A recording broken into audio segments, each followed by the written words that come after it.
من الشيطان الرجيم.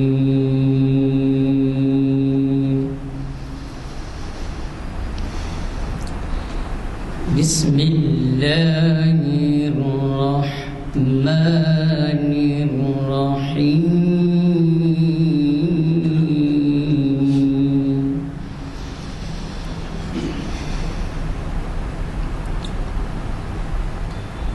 والعصر إن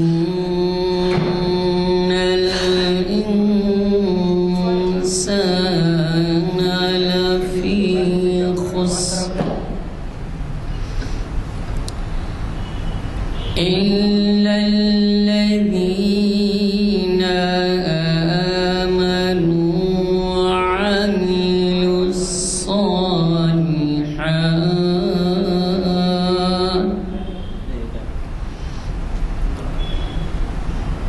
إلا الذين آمنوا وعملوا الصالحات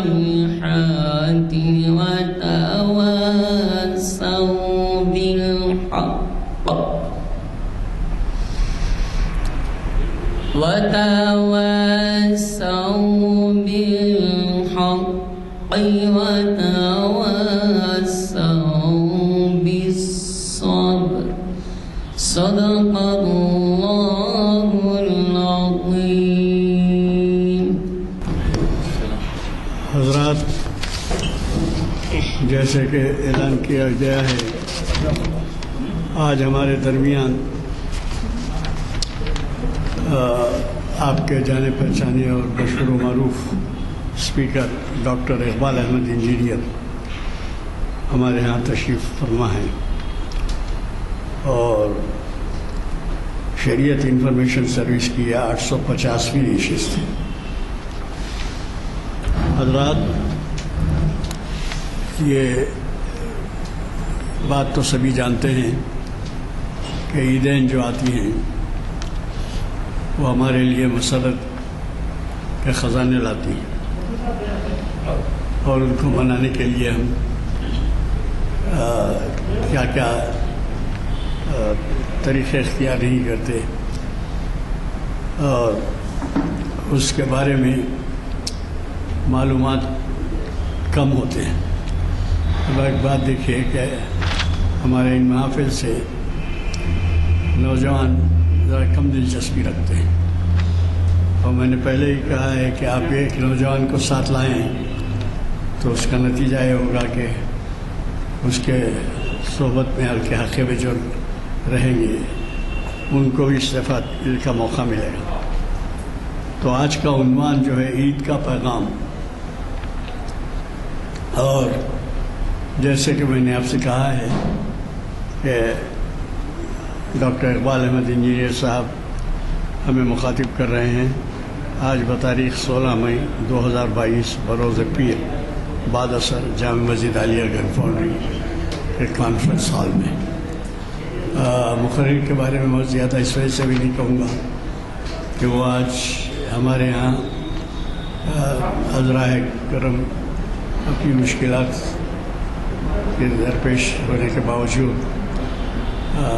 پرانے شہر سے آنا اور اس گرمی کے اندر یہ فاصلہ طے کرنا یہ بہت مشکل کام ہے، لیکن پھر بھی وہ چونکہ ہم سے جڑے ہوئے ہیں اس لیے اللہ تعالیٰ نے توفیق دی وہ ہمارے درمیان موجود ہیں.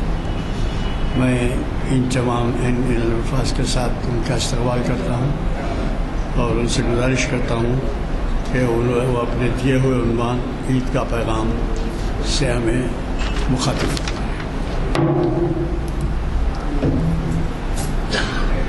علی رسول الکریم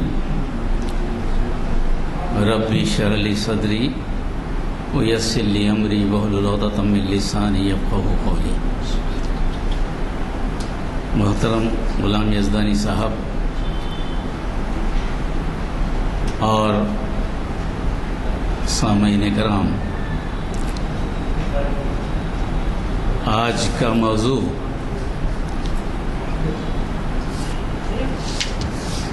عید کا پیغام. اس کے پیچھے جو عامل تھے اس میں آج کے حالات اور ان حالات میں عید کا تصور کیا ہے اور عید کا پیغام کیا ہونا چاہیے، اس پر ہم بات کریں گے۔ اس سے پہلے یہ سمجھ لیں کہ امت مسلمہ کی عیدین کیا ہیں اور دوسرے مذاہب کی عیدوں میں کیا ہوتا ہے، یہ دونوں کے درمیان فرق کیا ہے۔ اگر یہودیوں کی عیدوں کو تصور کریں، اب عید فسق ہے، وہ منائی جاتی ہے جب موسیٰ علیہ السلام نے بنی اسرائیل کو فرعون سے چھٹکارا دلایا، اس ضمن میں وہ روزے بھی رکھتے ہیں اور بڑے انداز میں بڑی کامیابی سے اس کو یاد بھی کرتے ہیں۔ یعنی بنی اسرائیل کو فرعون کے ظلم و ستم سے چھڑایا گیا، تو اس میں کامیابی کس کی تھی؟ بنی اسرائیل کی۔ اس میں دوسرے لوگوں کو کیا ملنے والا تھا؟ تو وہ عید صرف اور صرف بنی اسرائیل کی کامیابی اور فلاح اور اللہ کی مدد کے لیے کہ مخصوص قسم کے لوگوں کے لیے رکھی گئی تھی۔ وہ عید عام نہیں تھی، صرف یہودیوں سے مخصوص تھی۔ اب رہا سوال عیسائیوں کی عید۔ عیسائیوں کے پاس ایسی کوئی عید نہیں ہے، کوئی ایسا واقعہ نہیں ہے جس پر وہ عید منائیں۔ جب انہوں نے اپنے آپ کو شناخت سے الگ کر لیا،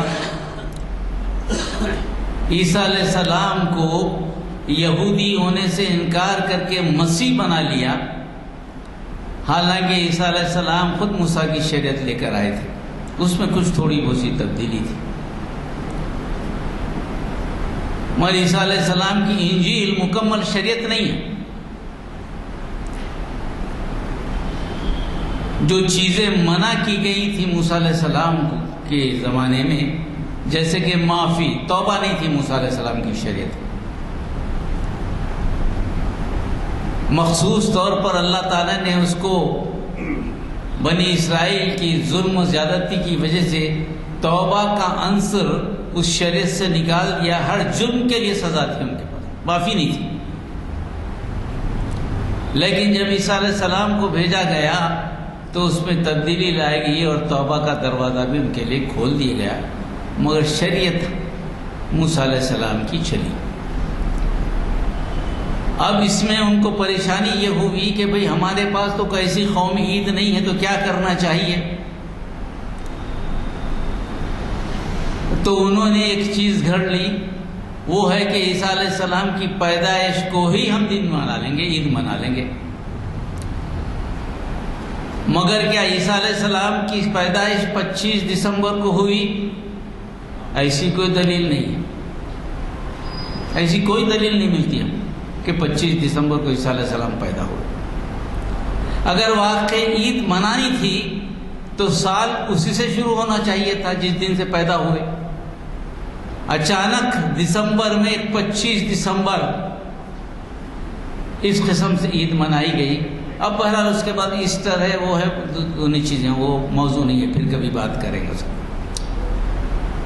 تو یہ کہ انہوں نے اپنی عید کو عیسیٰ علیہ السلام تک محدود کر دیا اور یہ سمجھ لیا کہ عیسیٰ علیہ السلام کیونکہ ٹرینٹی کے اعتبار سے آدم کے گناہ کے کفارے کے لیے آئے تھے اور خود سولی پہ چڑھ گئے، اسی لیے ان کی پیدائش کو دن منایا گیا کہ یہ عیسیٰ علیہ السلام نہیں ہے بلکہ انکارنیشن ہے، خدا کا بیٹا ہے، اسی لیے خدا کے بیٹے کی پیدائش کا دن ہم منا رہے ہیں، اور اس کو ساری انسانیت کے لیے عام کرنے کی کوشش کی، مگر وہ دلیل ابھی تک دلیل ہے، اس کا کوئی ثبوت نہیں ہے۔ وہ دلیل بھی کہی جائے یا نہیں کہی جائے، اس پر ابھی تک عیسائی متفق نہیں ہے۔ عیسائیوں کے اتنے گروہ ہیں، کوئی عیسیٰ علیہ السلام کو نبی مانتا ہے تو کوئی عیسیٰ علیہ السلام کو خدا کا بیٹا مانتا ہے، مگر خدا ہے اس کا تصور بھی ان کے درمیان اختلاف ہے۔ بہرحال ان کی عید بھی مخصوص عیسیٰ علیہ السلام تک ہے۔ زرتش کا معاملہ لیں تو زرتش کی عید بھی زرتش کی پیدائش سے تعلق ہے۔ جب پیدا ہوئے اسی دن۔ اگر ہندوستان میں کوئی عید لے جائے تو آج کل رام نومی چلتی ہے، کشن کی پیدائش چلتی ہے، تو یہ جو ہے صرف پیدائشوں سے متعلق عیدیں ہیں کہ ایک بڑا آدمی آیا، اس نے اصلاح کی، مسلح ہے، اب اس کی پیدائش پہ عید میں۔ مگر کسی جگہ بھی آپ یہ دیکھیں گے کہ جو مسلح آیا، جو پیغمبر آئے، انہوں نے کیا پیغام دیا اور اس سے کیا اصلاح ہوئی، اس پر بحث نہیں ہوتی۔ مسلمانوں کی عید سے مختلف ہے، ہر طبقہ اپنے لیے عید مناتا ہے، مسلمان ساری دنیا کے لیے عید مناتے ہیں۔ مسلمانوں کی عید صرف مسلمان تک ہی محدود نہیں ہے، مسلمانوں کی عید ساری دنیا میں جتنی کائنات میں مخلوق ہے، مخلوق کی بات کرو، انسانوں کی نہیں، سارے مخلوق کی بات کرو، وہ سارے مخلوق کے لیے عید منائی جاتی ہے۔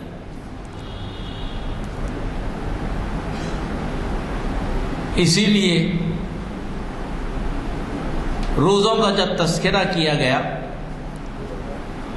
حالانکہ مختصر سی بات ہے، روزوں کے لیے چند آیتیں آئی ہیں، مگر اس میں جو بات کی گئی وہ بات بالکل کلیئر ہے کہ ہماری جو بھی ابراہیم علیہ السلام عید الاضحیٰ دیکھیں، آپ عید الفطر دیکھیں، یہ عید انسانیت کی بھلائی کے لیے جو پیغام آیا، خالق کائنات جو پیغام ہمارے درمیان بھیجا، جس میں سارے انسانیت کی فلاح و بہبودی مضمر ہے، سارے انسانیت کو اسی پر چل کر فائدہ ہو سکتا ہے، وہ پیغام کو منانے کے لیے، وہ پیغام بھیجنے کے لیے شکرانے کے طور پر ہم عید مناتے ہیں۔ یا اللہ تعالیٰ یہ کلام ہم کو بھیجا گیا ہے جس پر ہمارا چلنا لازم ہے، مگر اس کے بعد دوسری بڑی ذمہ داری یہ ہے کہ اس کو لوگوں تک پھیلانا بھی ہماری ذمہ داری ہے۔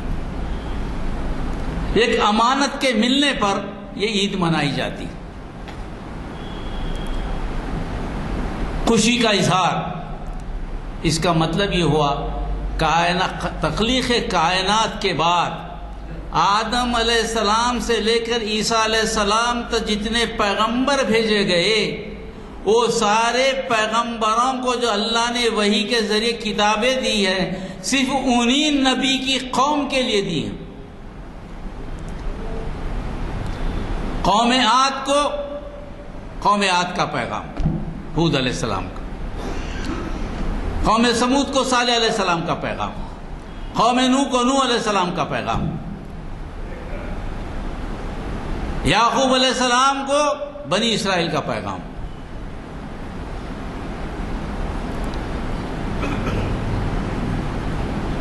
انہی کی قوم تک محدود۔ لیکن جب نبی کریم صلی اللہ علیہ وسلم کو پیغام دیا گیا تو تخلیق کائنات کے بعد اللہ تعالیٰ کا سب سے بڑا فیصلہ انسانیت کے لیے جو کیا گیا، وہ کیا گیا قرآن کو بھیج کر۔ یعنی تخلیق کائنات کا وجود اور تخلیق کائنات کی وجہ جو تھی یہ پیغام کو بھیجنا، اور یہ پیغام کو بھیجنے کے لیے کس کا انتخاب کرنا؟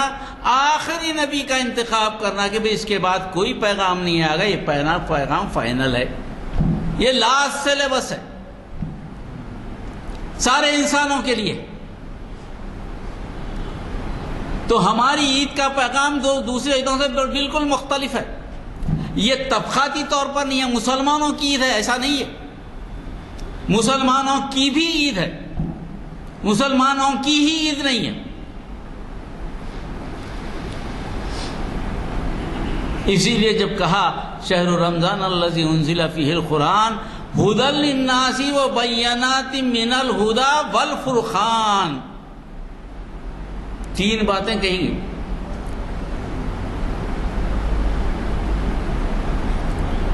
رمضان وہ مہینہ ہے جس میں ہم نے قرآن کو نازل کیا اور قرآن کی بات بتائی گئی. یہ کلمہ اللہ کا کلمہ ہے, یہ اللہ کی گفتگو ہے, یہ زندہ معجزہ ہے. اللہ کلام کرتا ہے تم سے, تم کو اکیلا نہیں چھوڑا دنیا میں. اللہ ہر نبی کو معجزہ دیا, ہر نبی جو دائی ہوتا ہے اس کو معجزہ دیا. اور یہ امت جو نبی کریم صلی اللہ علیہ وسلم کی امت ہے, اپنی تخلیق میں یہ سب امتوں سے الگ ہے. جس طرح آخری نبی ہیں اسی طرح یہ امت بھی آخری امت ہے. اس جیسی کوئی امت آئے گی نہیں. اور اس امت کو دائی بنا کر بھیجا گیا ہے. ہر نبی جو دائی تھا اس کو کوئی نہ کوئی معجزہ دیا گیا. اور اللہ کی محبت اس امت سے ایسی ہے, میرے پیارے نبی کی امت اتنا چاہتا ہے اس امت کو, یہ کہتا ہے کہ میں نے جب تم کو دائی بنا کر بھیجا, اب کوئی نبی نہیں آنے والا ہے, اور تمہیں میں سے جو لوگ کام کریں گے وہ نبیوں کا بھی کام کریں گے, صدیقین کا بھی کام کریں گے, شہداء بھی ہوں گے, صالحین بھی ہوں گے. یہ 4 اقسام جو جنت میں جانے والی ہے یہ امت میں پیدا ہوتے رہیں گے.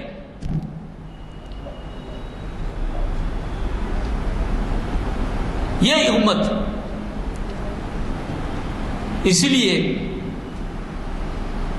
اس کو کہا گیا کہ ہر دائی کو اے امت رسول ہم نے معجزہ دیا ہے تاکہ میری بات لوگوں تک پہنچائے. ابراہیم علیہ السلام کو نہیں معلوم تھا کہ مرنے کے بعد کیسا زندہ کرتے؟ معلوم تھا نا, معلوم تھا ابراہیم علیہ السلام کو. مگر ابراہیم صاحب معجزہ کیوں مانگے؟ یا اللہ تعالیٰ تو مرنے کے بعد کیسا زندہ کرتا ذرا مجھے بتا. اللہ نے پوچھا کہ ابراہیم تم کو یقین نہیں؟ ابراہیم یقین ہے, تاکہ میرا دل مطمئن ہو جائے. جب تک انبیاء کا دل مطمئن نہیں ہوتا, دائی کا دل مطمئن نہیں ہوتا, دعوت دینے میں ہچکچاہٹ ہوتی ہے اس کو. رسول اکرم صلی اللہ علیہ وسلم کو کیوں بلایا گیا معراج میں؟ معراج میں پوری بات بتا دی گئی, کیا کیا سلوک کرے گا اللہ تعالیٰ, کن جرموں پہ کیا دے گا, کن اچھے نیکیوں پہ کیا ثواب دے گا, وہ ساری چیزیں بتا دی گئی. آنے والے زمانے میں کیا ہونے والا وہ بھی بتا دیا گیا. تو وہ آپ کی امت کس دور سے گزرے گی وہ بھی بتا دیا گیا. اس کے بعد جب نبی آ کر لوگوں کو دعوت دے رہے ہیں, لوگ اس کو نہیں مان رہے, تو لوگ نبی کریم صلی اللہ علیہ وسلم کہتے کوڑتے تھے, یعنی کیا ہو گیا یہ لوگوں کو, میں ان کو اچھے کام پر بلا رہا ہوں, یہ نہیں مانتے, میں وہ جانتا ہوں جو یہ نہیں جانتے. پھر اس کے بعد دعا کرتا اللہ ان کو ہدایت دے دے, کیونکہ وہ یقین پیدا ہو کر دیا تھا اللہ تعالیٰ. اب مسلمان ایسی امت ہے جس کو دائی بنا کر بھیجا ہے, کوئی نبی آنے والے نہیں ہیں, ان کے پاس بھی تو کوئی ایسی چیز ہونا نا جس پہ یقین کامل ہو.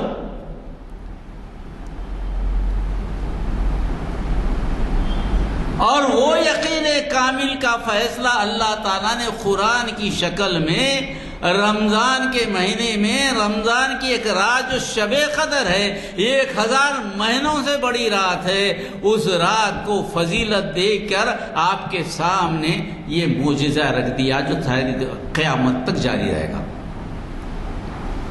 اور اسی حفاظت کی ذمہ داری کس نے لی؟ اللہ نے لی. نحن نزلنا الذکر وإنا لہ لحافظون.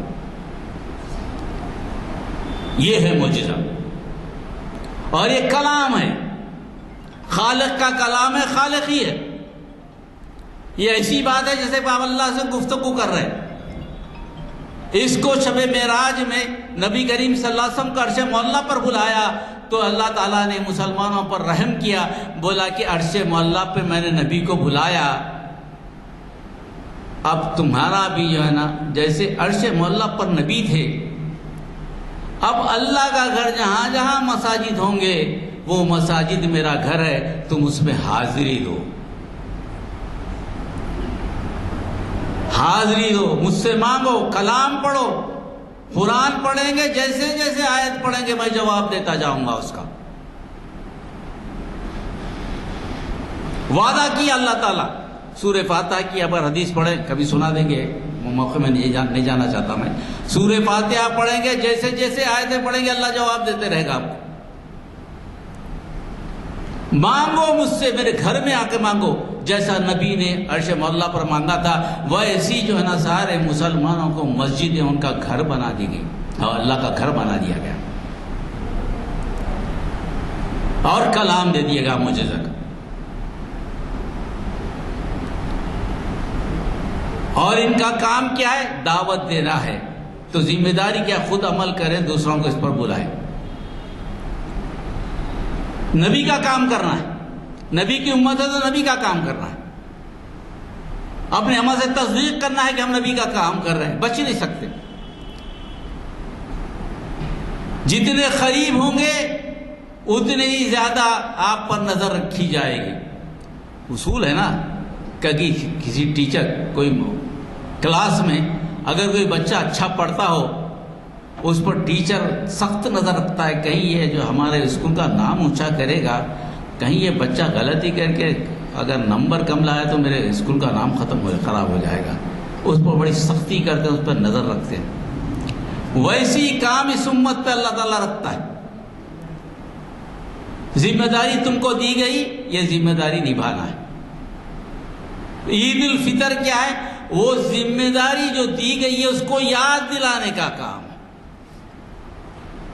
اسی لیے کیا گیا؟ ہدی للناس ہدی للمؤمنین نہیں کہا گیا۔ ہدی للمؤمنین تو چھپا ہوا ہے نا اس میں، شہر رمضان الذی انزل فیہ القرآن ہدی للناس کیوں کہا گیا؟ ہدی للمؤمنین تو پیچھے چھپا ہوا، اس کی ضرورت ہی نہیں ہے، مگر ذمہ داری بتائے گی ہدی للناس، سارے انسانوں کے لیے۔ اور کہا وما ارسلناک الا رحمۃ للعالمین، نبی آپ ساری دنیا کے لیے رحمت بنا کر بھیجے گئے ہیں۔ کیا یہ نبی تک ہی ہے؟ نبی کی امت کے لیے نہیں ہے؟ نبی کا کام جب ہمیں دیا گیا تو لازمی بات ہے ہم بھی دنیا کے لیے رحمت ہیں، ہم دنیا کے لیے زحمت نہیں ہے، ہمارا کردار دنیا کے لیے رحمت کا کردار ہے، ہم دہشت گرد نہیں ہیں، ہم جھگڑالو نہیں ہیں، ہم فسادی نہیں ہیں۔ اللہ لا یحب الفساد، اللہ فساد کو پسند نہیں کرتا، ہم نہیں ہیں ویسے۔ ہمارا کام دنیا میں امن پیدا کرنا، نام ہی ایمان ہے امن سے، مذہب کا نام اسلام ہے، سلامتی، ملا سلامتی رکھنے والا، امن پیدا کرنے والا دہشت گرد کیسا ہو سکتا ہے؟ ہماری سرشت پہ رحمت لکھی ہے، رحمت وما ارسلناک الا رحمۃ للعالمین ہدی للناس۔ کہا گیا کہ تم تو ہدی للمؤمنین تو ہے ہی ہے، یہ تو انڈرسٹوڈ ہے، کیونکہ تمہارے لیے تو تمہاری جان و مال تو جنت کے بس خرید لی گئی ہے، there is no question about it، اس پہ تو فکر کی ضرورت ہی نہیں ہے۔ اب معاملہ ہے ہدی للناس کا، ان کے لیے کیا کرتے ہو؟ یا معاملہ آ کے اٹک جاتا ہے۔ ہماری جو عبادتیں ہوتی ہیں، ہماری عبادتیں اپنے آپ کو بچانے کے لیے ہوتی ہیں، جبکہ آیت یہ ہے کہ تم بچ گئے ہو، تمہارا سوال ہی نہیں ہے۔ تمہارا آنا، جیسے کہ نبی کا آنا رحمت ہے، مسلمانوں کا رہنا دنیا میں رحمت ہے۔ نبی کریم صلی اللہ علیہ وسلم نے فرمایا اگر ایک بھی مسلمان کرۂ ارض پر ہو اللہ تعالیٰ دنیا پر عذاب روک لیتا ہے. عذاب، یہ ہے وہ مقام، یہ ہے وہ عید کا پیغام.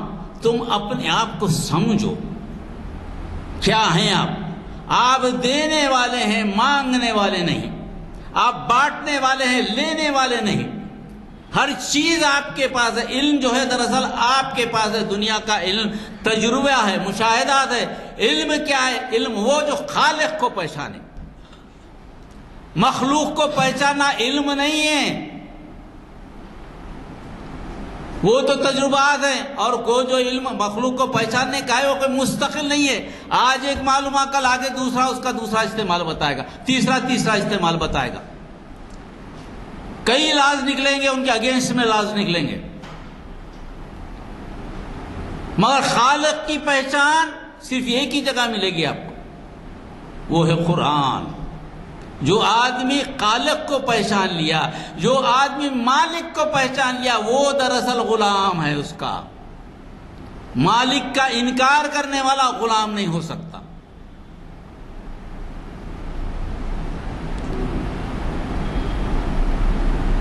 تو عید ہماری، رمضان ہمارا عبادتوں میں گزرا بہت اچھی بات ہے. قرآن کے پڑھنے میں گزرا بہت اچھی بات ہے. ہر چیز جو ہمارے لیے اچھی، مگر یہ روایتی ہے، چلے آ رہا ایک زمانے سے اسی چلے آ رہا. کوئی حالت نہیں بدل رہی، نہ ہماری حالت بدل رہی نہ اطراف کی حالت بدل رہی. ایسا کام کر رہے ہیں کیا نبی کریم صلی اللہ علیہ وسلم؟ نبی کریم صلی اللہ علیہ وسلم نے تو زمانے کا انتہائی را مٹیریل لیا صحابہ کا، اور اس کو تا قیامت تک ایک نمونہ بنا کر لوگوں کے سامنے پیش کر دیا. اور وہ بھی 23 سال کی عمر میں، 23 سال میں. ویسے لوگ پھر پیدا نہیں ہو سکتے. یہ ایک مثال ہے، ایک نمونہ ہے آپ کا. اگر واقعی آپ کو انبیاء کا کام کرنا ہے، آپ کی نسل بھی صحابہ کی نسل کے مماثل یا صحابہ کی نسل کے پیمانے پر چلنی چاہیے.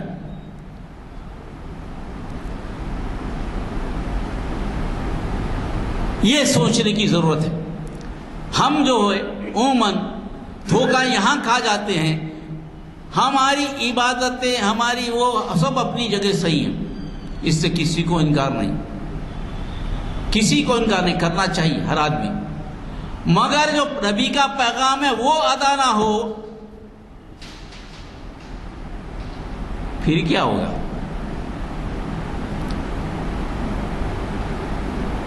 آدمی کو جو بتا رہے ہیں آپ کی انسانوں کے درمیان سلوک کیسے کرنا ہے، وہ آپ کے پاس ہے. معاشی تقسیم کیسے کرنی ہے وہ آپ جانتے ہیں. مرد کے حقوق کیا ہیں آپ کو معلوم ہے، عورت کے حقوق کیا ہیں آپ کو معلوم ہے، بچوں کی تعلیم کیا ہے وہ آپ کو معلوم ہے. دنیا کا کون سا عمل ہے جو آپ کو نہیں معلوم ہے؟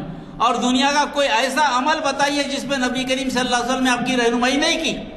قیامت تک کا جو مسئلے پیدا ہوں گے اس میں رہنمائی کس کی ملے گی آپ کو؟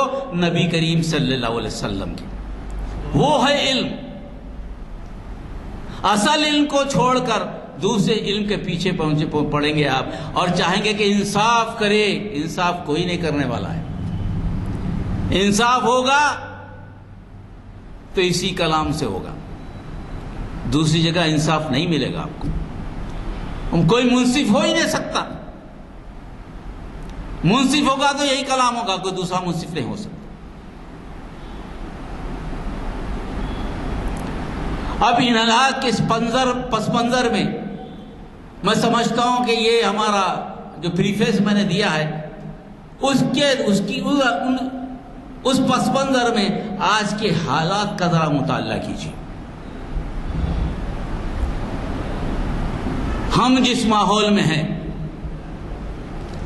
وہاں ہماری مسجدیں، اللہ نے کہا جیسے کہ اسرا میں نبی کریم صلی اللہ علیہ وسلم عرش محلہ پڑھتے، عرش محلہ کی تبلیغ ہم بھی مسجدوں کو جاتے ہیں. مسجد شاعر اسلامی، اس کا تحفظ ہماری ذمہ داری ہے. امن ازلم ممن منع مساجد اللہ یذکر فیہا اسمہ وسعی فی خرابہا اولئک ما کان لهم ان يدخلوها الا خائفین لهم فی الدنیا خزی ولهم فی الآخرۃ عذاب عظیم. مسجدوں کے تحفظ، اس کو روکنا، اس کے خرابی کے در پہ ہو جانا. یعنی مطلب یہ کہ اللہ کے دین کو پھیلانے کے جو مرکز ہیں وہی تباہ کر دیے جائیں تو پھر بتائیے کہ ہدایت کہاں سے ملے گی؟ کون سے مرکز سے ملے گی؟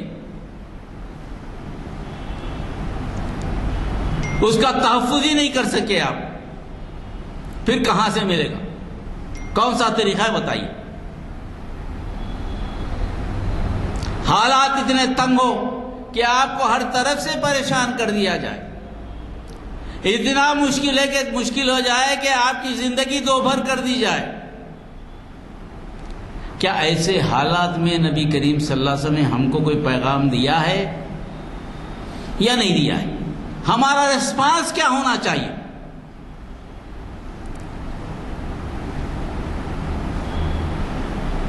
قرآن کس طرف ہماری نشاندہی کرتا ہے، نبی کریم صلی اللہ علیہ وسلم کا عمل کس طرف رہنمائی کرتا ہے.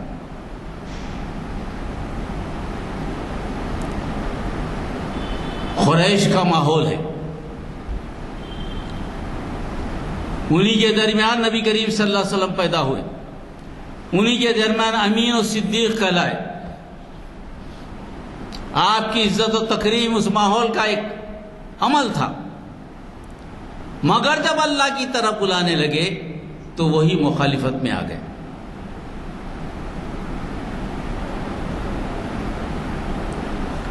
چند لوگوں نے ساتھ دیا، حضرت ابو طالب چچا بھی ساتھ دیے، مگر ایک وقت ایسا آ گیا کہ ابو طالب نے بھی کہا کہ اے بھتیجے میں تیری مدد نہیں کر سکتا. ماحول بہت خراب ہو گیا.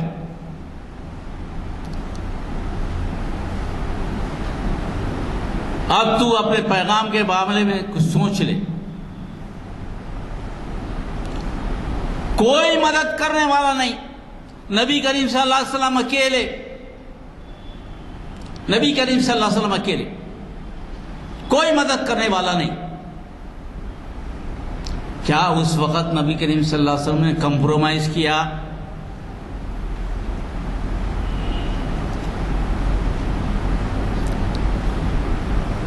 کیا موقع دیا؟ کیا ویسے حالات ہندوستان میں مسلمانوں کے نہیں بن رہے؟ بن رہے ہیں نا، اس سے کسی کو انکار ہے کیا؟ یہ اور بات ہے کہ اللہ تعالیٰ کیا مدد بھیجتا، کیسی مدد بھیجتا نہیں معلوم، مگر حالات تو اسی طرف جا رہے ہیں.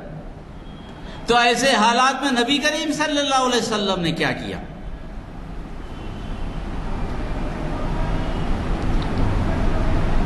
جب یہ معاملہ آیا، ابو طالب پر جب پیچھے ہٹ گئے تو لوگ آگے کہا کہ اے نبی کریم صلی اللہ علیہ وسلم ایسا کریں کہ آپ اپنے دین کی بات بھی کریں، ہم اپنی دین کی بھی بات کریں گے. جیسے کہ آج کہا جا رہا ہے کہ آپ اسلام پہ بھی چلیں، بازو ہمارے مذہب کو بھی مانیں.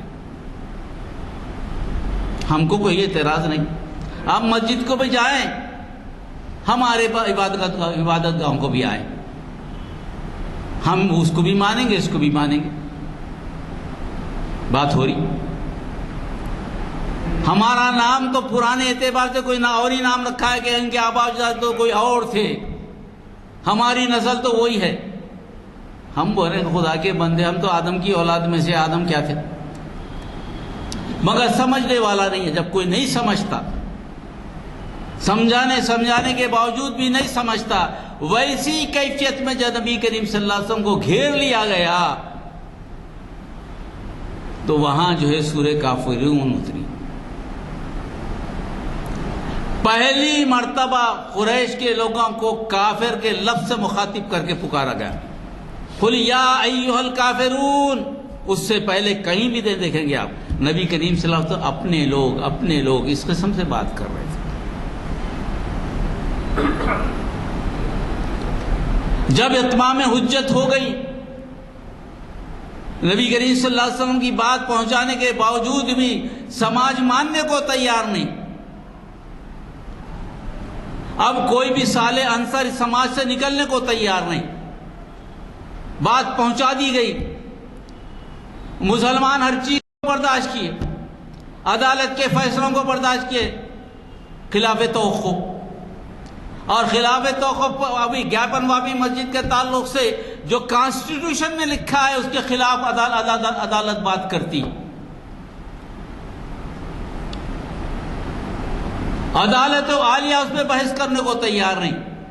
حالانکہ 1947 سے پہلے کے جتنے علاقے ہیں وہ علاقوں پہ بحث ہو ہی نہیں سکتی. بابری مسجد ایک استثناء تھا. اب تو شاہی مسجد بھی آ گئی سرنگا پٹنم کی، اور مدھیہ پردیش کی ایک مسجد آ گئی. یعنی ہر طرف مسجدوں کو نام رکھا جا رہا ہے. یعنی اذان کا مسئلہ الگ ہے، اذان پہ پابندی، مسجدوں پہ پابندی، نمازوں پہ پابندی. اگر یہ ہے، ایسے وقت رسول اکرم صلی اللہ علیہ وسلم نے مخاطب کیا، اللہ کے ذریعے کہا گیا کہ تم انکار کرنے والے ہو. سچی بات کیا ہے؟ جانتے بوجھ کے اس کو چھپا رہے ہو. ہر زمانے میں یہی ہوا. حق سامنے نظر آیا، مگر چونکہ اپنے مفادات عزیز ہوتے ہیں، اپنی دشمنی حسد زیادہ عزیز ہوتی ہے، اسی لیے کوشش ہی کیا جاتی ہے کہ ہماری بات کو مسلط کیا جائے. اللہ کے یعنی حق کو جو ہے حق کو ماننے کے باوجود بھی حق کا انکار کروا کے اپنی زبردستی سے اپنے مفادات کو پورا کیا جائے.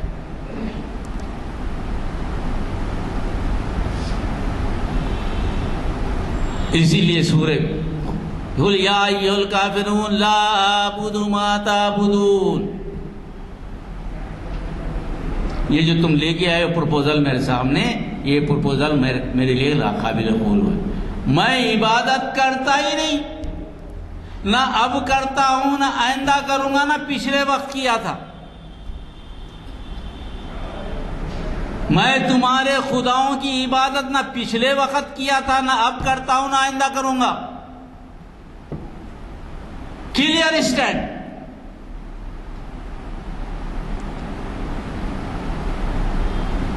تم یہ جو کہہ رہے ہو مجھے آ کے کہ ہم تمہارے خدا کی بھی عبادت کریں گے، تم عبادت کرو گے، تم یہ جو میرے سامنے آ کے کہہ رہے ہیں، اس کا جواب کیا دیا گیا؟ وَلَا أَنْتُمْ عَابِدُونَ مَا أَعْبُدُ. تمہارا جو یہ معاملہ ہے کہ میرے خدا کی تم پوجا کرو گے، عبادت کرو گے، اگر میں تمہارے خداؤں کی عبادت کروں گا تو نبی کریم صلی اللہ علیہ وسلم نے کہا نہ تم پہلے کیے تھے، نہ اب کرتے ہو، نہ آئندہ کرو گے. یہ امکان ہی نہیں ہے، کیونکہ اگر میرے خدا کی عبادت کر رہا ہے تو ان سارے خداؤں کو چھوڑنا پڑے گا، اور تم ان سارے خداؤں کو چھوڑنے کے لیے تیار نہیں ہو.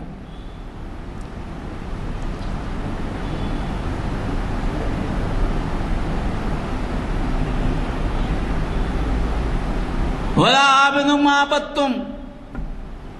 آپ تم جس کی عبادت کرے اس کی تو قطعی میں عبادت نہیں کروں گا، سوال ہی پیدا نہیں ہوتا.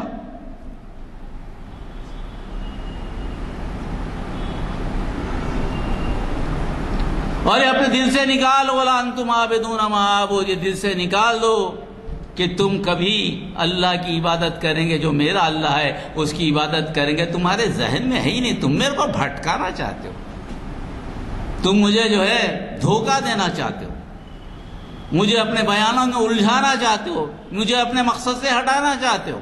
ایسا نہیں. آخر کی جو آیت ہے لکم دینکم ولی دین، تمہارا دین تمہارے ساتھ، ہمارا دین ہمارے ساتھ. اس کو ہم رواداری میں لیتے ہیں. آج کل سورہ کافرون رواداری کی صورت نہیں ہے. مسلمانوں نے اس کو ایک رواداری کے طور پر پیش کیا ہے سماج میں، کیا تمہارا دین تم کرو، ہمارا دین. ایسی بات نہیں ہے. حقی یعنی دن کو دن ہی بولیں گا. سورج نکلا تو دن بولیں گے آپ، چاند میں دن تو نہیں بولیں گے. چاند کی رات تو رات ہی ہے. نہیں، چاند میں نکلا تو اس کو اجالا دکھ رہا دن بولو، نہیں ہو سکتا. دن کی تشریح ہے. ایسے وقت جب نبی کریم صلی اللہ علیہ وسلم اکیلے ہیں، اس وقت آپ کہتے ہیں کہ لکم دینکم ولی دین. تمہارا دن تمہارے ساتھ، میرا دن میرے ساتھ۔ اب معاملہ سمجھانے کا نہیں ہے، اب کوئی معاملہ سمجھانے کا نہیں ہے، کیونکہ میں سمجھاتے اب تو بات تھی مکمل کر دیا۔ میں اکیلا ہوں، تم سارے کے سارے خلاف ہو، مگر ایک ہاتھ میں سورج اور چاند رکھ دو، ایک ہاتھ میں دوسری رکھ دو، مگر میں اس دن سے پھرنے والا نہیں ہوں۔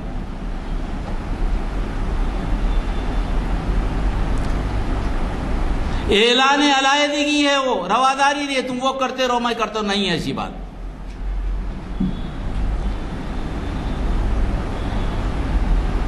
بعض وقت ہم مروب ہو کر، پریشان ہو کر، اپنے بچاؤ کے لیے جب قرآن کی آیت کا ترجمہ کرتے ہیں، تفسیر بیان کرتے ہیں، اس وقت ہم سے جو ہے نا یہ غلطیاں ہو جاتی۔ اللہ کے علاوہ کسی سے ڈرنا نہیں، جو ہے بولنے کی کیا بات ہے؟ ہم اسلام سے پھریں گے کیا؟ مسجدیں دے دیں گے کیا؟ الگ ہٹ جائیں گے کیا؟ ممکن ہے کیا؟ ہم تو کریں گے نا بھائی، ہماری اپنا مقابلہ ہر صنف پہ کریں گے، ہر جگہ کریں گے، کانسٹیٹیوشنلی کریں گے، احتجاج سے کریں گے، ہر جگہ سے کریں گے، کیوں نہیں کریں گے؟ کیا یہ ملک کسی کی جاگیر ہے؟ کسی نے لکھا کے لایا ہے؟ ہم اس ملک میں پیدا ہوئے، ہمارے شہری ہیں، ہمارے کو کانسٹیٹیوشنل رائٹس ہے، ہم نے کانسٹیٹیوشن بنایا ہے، ہم کرایہ دار نہیں، ہم تو برابر کے حصے دار ہیں۔ کیوں یہ حوصلہ و جرأت نہیں آتی؟ تو یہ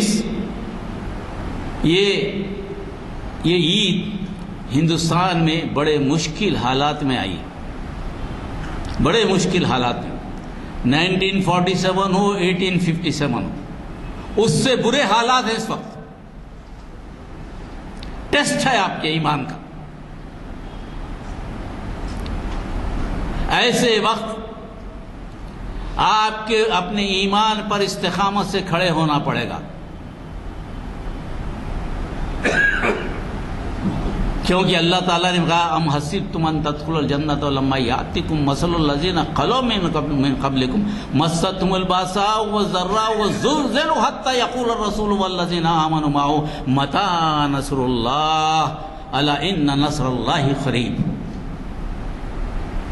کیا تم یوں ہی سمجھتے ہو کہ جنت میں داخل ہو جاؤ گے؟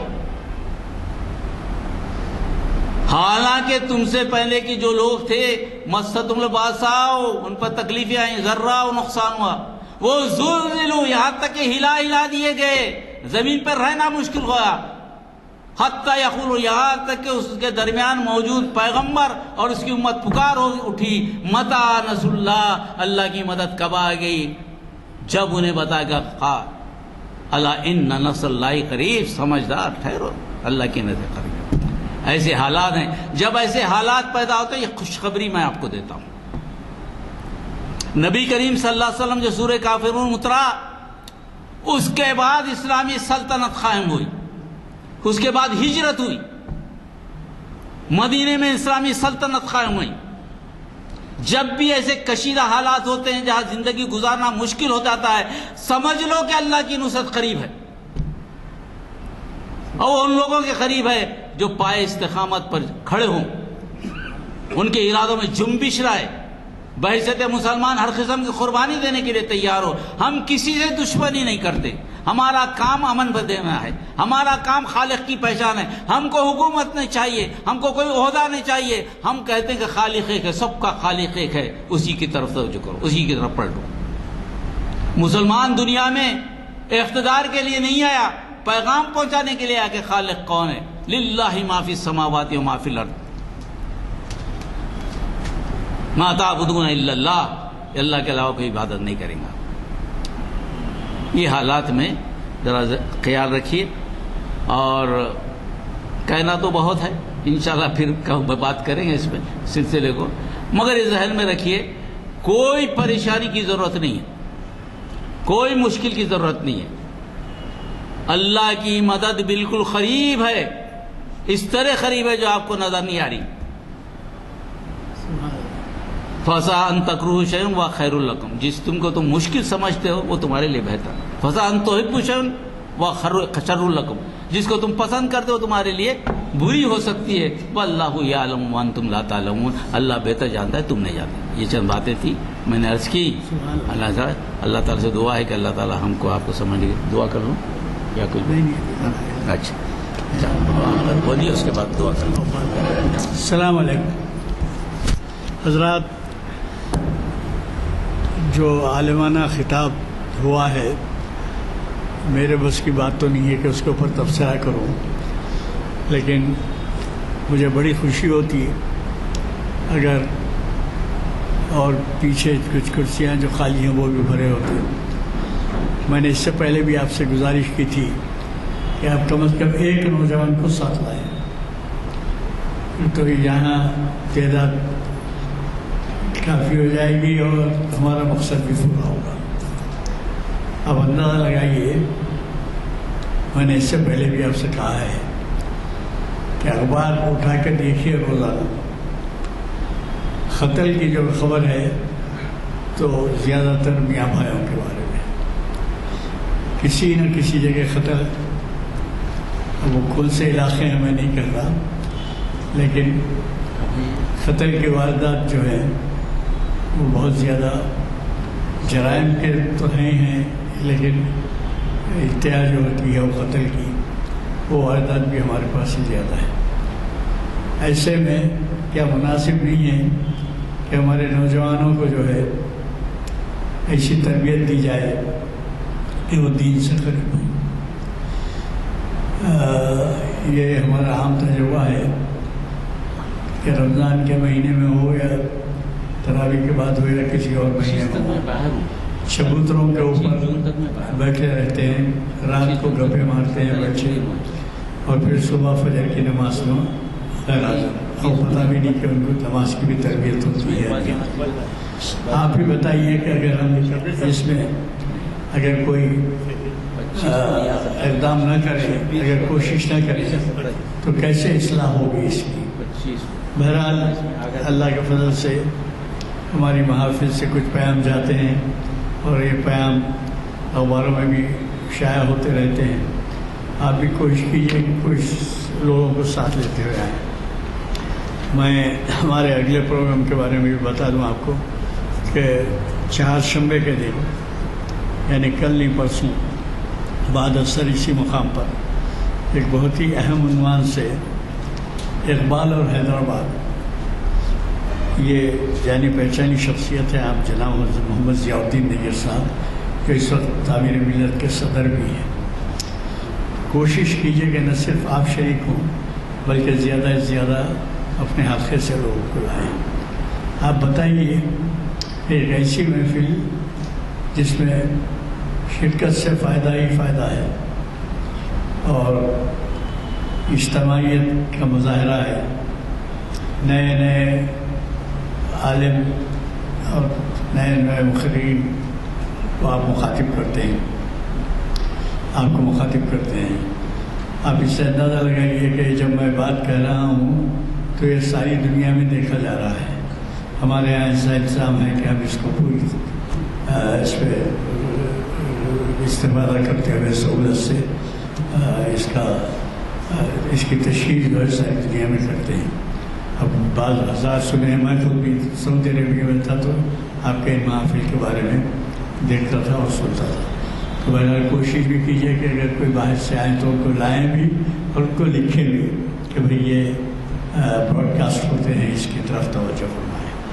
میں اس سے زیادہ کچھ کہے بغیر آپ سب کا اللہ تعالیٰ سے شکر ادا کرتا ہوں سب کی طرف سے کہ ہمیں اس نے ایسا موقع بتا دعاؤں کی درود شریف پڑھ لیجیے انشاءاللہ. اللہم صلی علی محمد و علی محمد کما صلیت علی ابراہیم و علی ابراہیم انک حمید مجید. اللہم بارک علی محمد و علی محمد کما بارکت علی ابراہیم و علی ابراہیم انک حمید مجید. اللہم انت ولینا فاغفر لنا وارحمنا وانت خیر الغافرین. ربنا افتح بیننا و بین قومنا بالحق وانت خیر الفاتحین. اللهم إنا نسألك من خير ما سألك منه نبيك محمد صلى الله عليه وسلم ونعوذ بك من شر ما استعاذك منه نبيك محمد صلى الله عليه وسلم وأنت المستعان وعليك البلاغ لا حول ولا قوة إلا بالله صلى الله تعالى على خير خلقه وآله وأصحابه أجمعين سبحان ربك رب العزة عما يصفون وسلام على المرسلين والحمد لله رب العالمين السلام علیکم ورحمۃ اللہ وبرکاتہ.